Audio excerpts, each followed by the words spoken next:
This is the EG Oahu. Wait a minute, that's the EG Oahu. This is the Maui. And you might be like, wait a minute, this is the very similar bikes. High step, low step.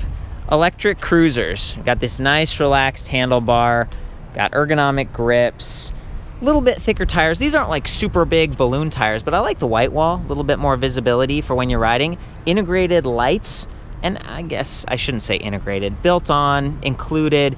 They run off of separate like AAA batteries, but they're pretty nice. These are from Spaninga Solo. You can actually see the battery on this one. You know, I like the color that we're looking at right here too. This is kind of a silver because it's visible. And people who are riding for fun in the neighborhoods, cruising around, you know, you want to be seen. It's about having fun and relaxing and stuff. I feel like the fit on this bike is really nice. The low step makes it easy to cross over, stand over the frame and hop off.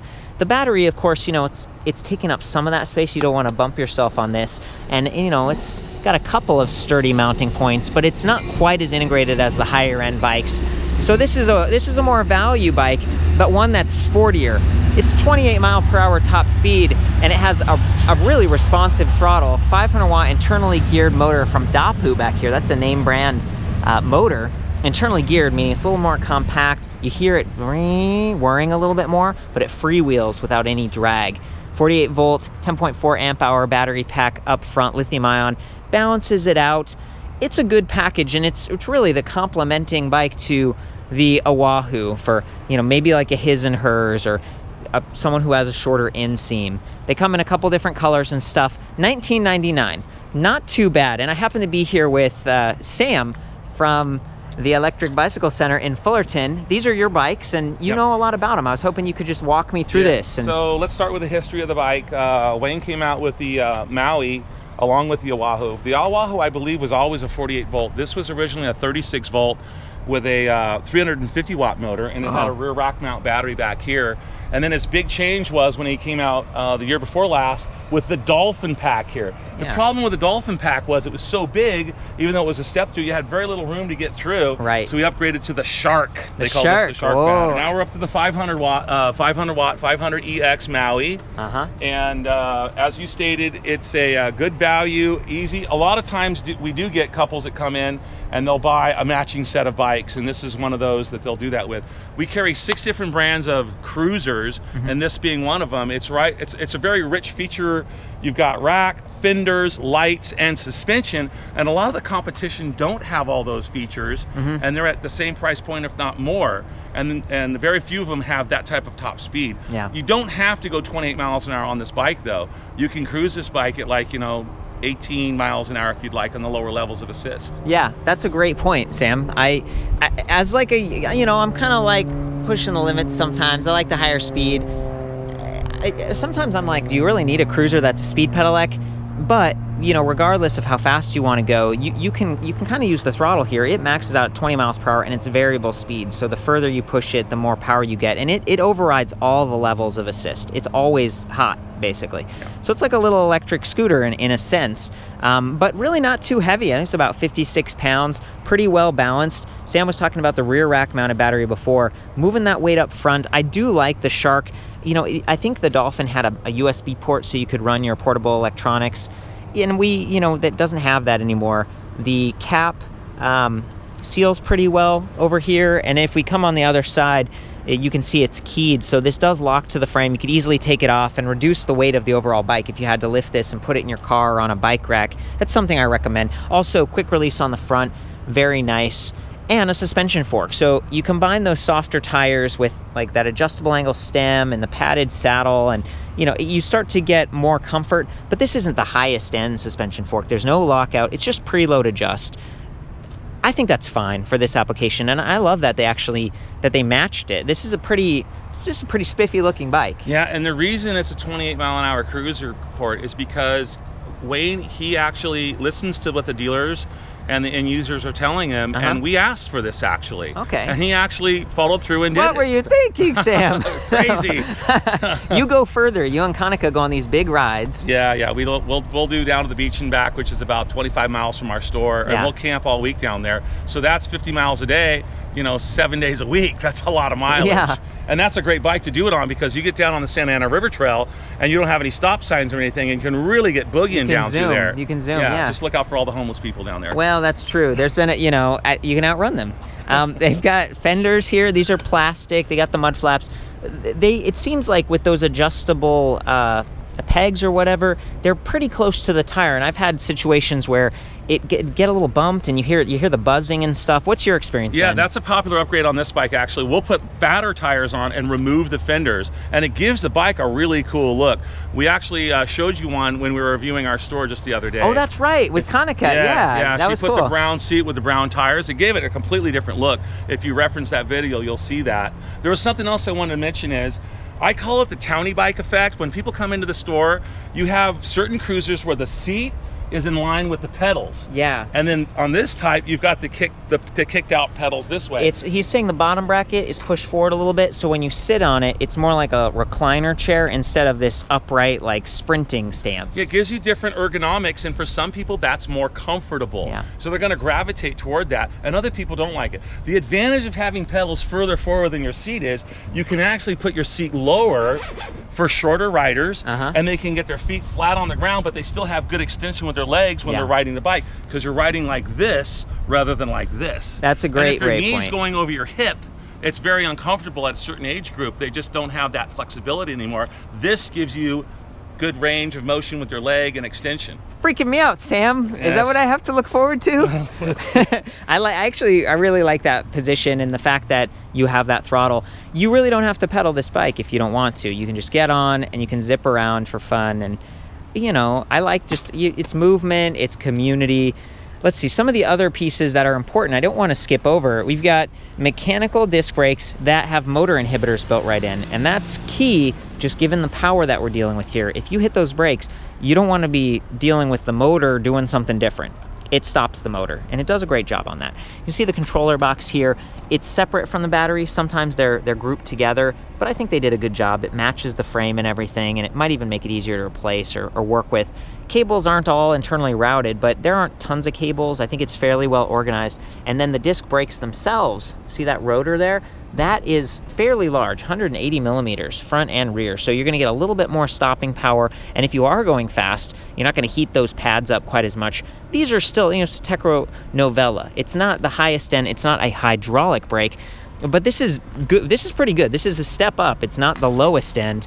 Also, you can see the Cadence Sensor. They improved that this year. It used to be like a plastic disc with magnets on it, and you could bump that and it would go out of, it just wouldn't work. It wasn't responsive that way. So this is much smaller. It's very responsive.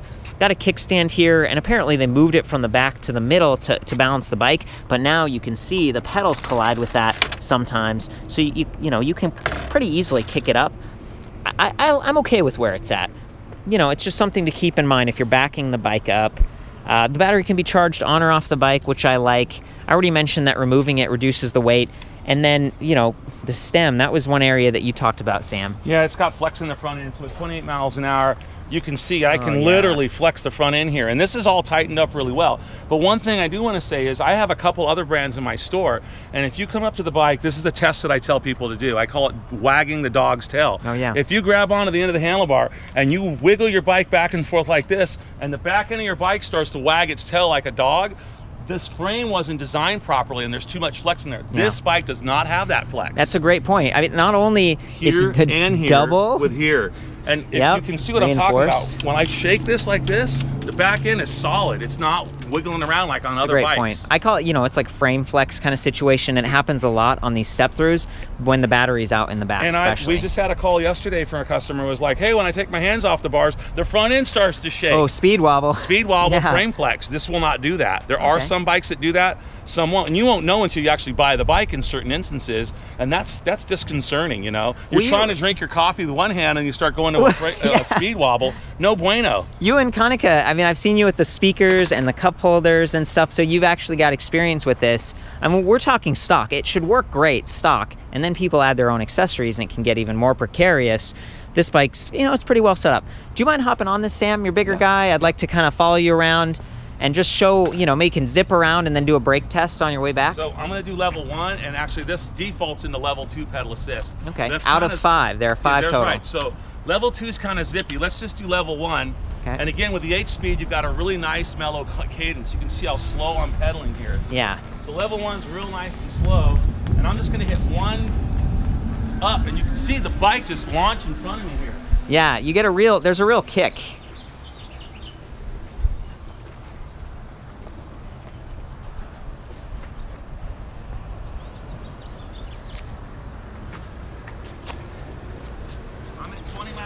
Going around the corner. That's 20 miles per hour.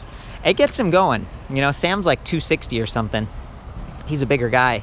And this bike's pretty capable of moving him. Have you climbed with this, Sam? How does it climb? It's decent. Again, it was programmed for speed and not torque.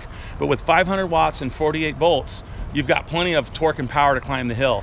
It just doesn't have as much speed going up the hill. You might be climbing the hill at like 5 miles an hour instead of 8 miles an hour. And you might want to help, because I've heard that sometimes the motor has automatic cutoff so it doesn't overheat. I would call this one of the most powerful like hub motor driven bikes I've tested. Even though, yeah, I review a lot of bikes, it's like 500 watt motor, 48 volt battery, but the amperage or something on this must be different, because it's in the controller, I'm sure. Yeah, and he's talked about that. As a mechanical engineer, educated out of Singapore, Wayne has spent a lot of time, and we discuss these things a lot, you know, how to set them up. And he's got this thing dialed in for the California. He thinks out here in California, based on my input, like everybody wants to go faster. California, we need fenders, huh? Is that what we need? No, maybe. It's a selling point. Again, 55-pound max weight on the rack, which is pretty great. Okay, I wanted to walk through the display. It does adjust. It kind of swivels forward and back to reduce glare, but it's not removable. So be careful if you're at a rack so no one scratches it, or, you know, the sun comes down. This looks more generic to me, but it resembles the King meter. You hold the mode button here for a couple seconds to turn it on. 6 bars on the battery. A lot of bikes only have 4 or 5, so this is more precise. And then we've got 5 levels of assist. You just arrow up or down to explore those. And the throttle does work in 0. So I might show you that, like variable speed throttle. I like the trigger shifters too. Some of the other bikes have these big thumb shifters up here, and this is a little easier to work with, in my opinion.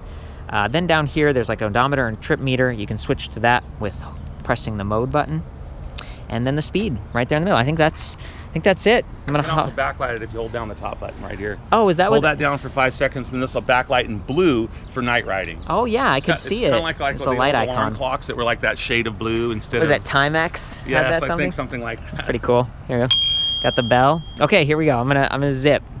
Nice and easy. Yeah, look at that. So you don't have to go crazy fast if you don't want to.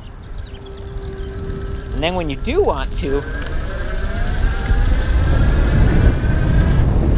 pretty quickly, I mean, I was at like 18 miles per hour there.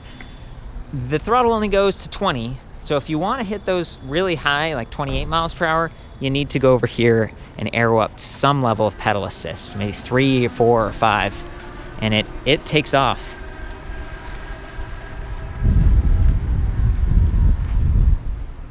Be careful around those corners. Whoa! And this bike does have more of a like on-off feeling because it's a cadence sensor, and when those higher modes, like, just watch this.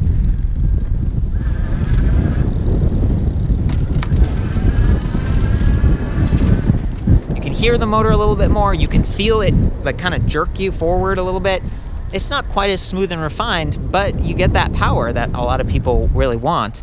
And that's level 3. If we were in level 5,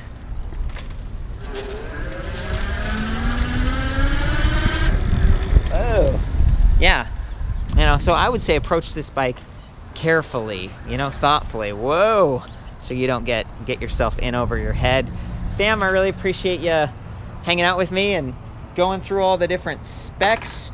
You know, you're an expert at these bikes. You've carried them for a while. You've seen the evolution. Yeah. I think that's about it. I did some measurements, including frame sizing and everything. That's back at the website, Electric Bike Review. You're right here in Fullerton, and you let people test ride and stuff. So if you're in town, electricbicyclecenter.com, or come visit and check it out. Test ride. Of course, ride safe and have fun. We'll see you here.